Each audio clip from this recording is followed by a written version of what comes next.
Interviewing my parents, I look back at our engagement period. Good day, Ma'am Jessica A. Estelio. I am Chelsea Jane C. Sipada, and I'm with my mother, Norma C. Sipada. My father is not here, Ma'am, because he has a work. So the purpose of interviewing my parents, a look back of their engagement period, is to explore and preserve the memories and experience associated with their engagement period, learning about their relationship journey, the challenges and joy they experienced, and any wisdom they can share about marriage. So, I prepared questions here, Ma. So, are you ready to answer it, Ma? Yes. So, here is the first question. So, how did you two meet and were your initial impressions of each other? Na-impress ko sa iya nga kaibutan ko yun. So, asa mo nagkita ato, Ma?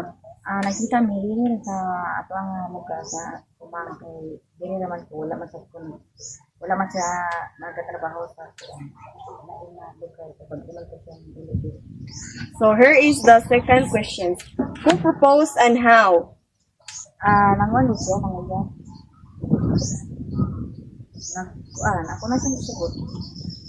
So, here is the third question. What were your feelings and during your engagement period? Nalipay kay kanang naman kanang nag-propose naman siya sa ako naman siyang isugot sa nalipay.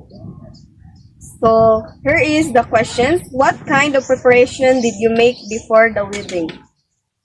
Sa preparation sa anak ako sa wedding, so dugay pa sila siya kay nagplano ko man sa anak. So ang pagpakasal man gud dili madali-dali, so nanglan man kamo sa ta, so magkuan sa tao ka ng financial para sa akong wedding. So, how did you families react to your engagement? So pagkahibaw nila, siyempre maayos sa mga reaction, pero okay good. May nagkasilabot naman ito ha. And what are the traditions or customs were followed? Namagod ko mga tradisyon ato nga naadaw ka ng kaslon na dili pwede makaslon kung ang una nga kaslon ang iyang magulang, so dapat magulat pa siya og usa ka tuig una na pud kami na pud kaslon.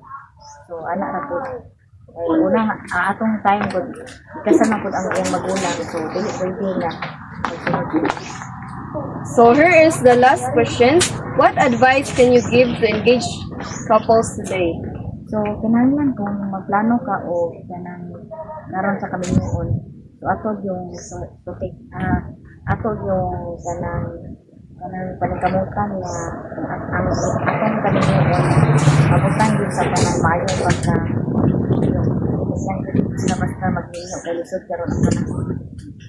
And that will be all. Thank you.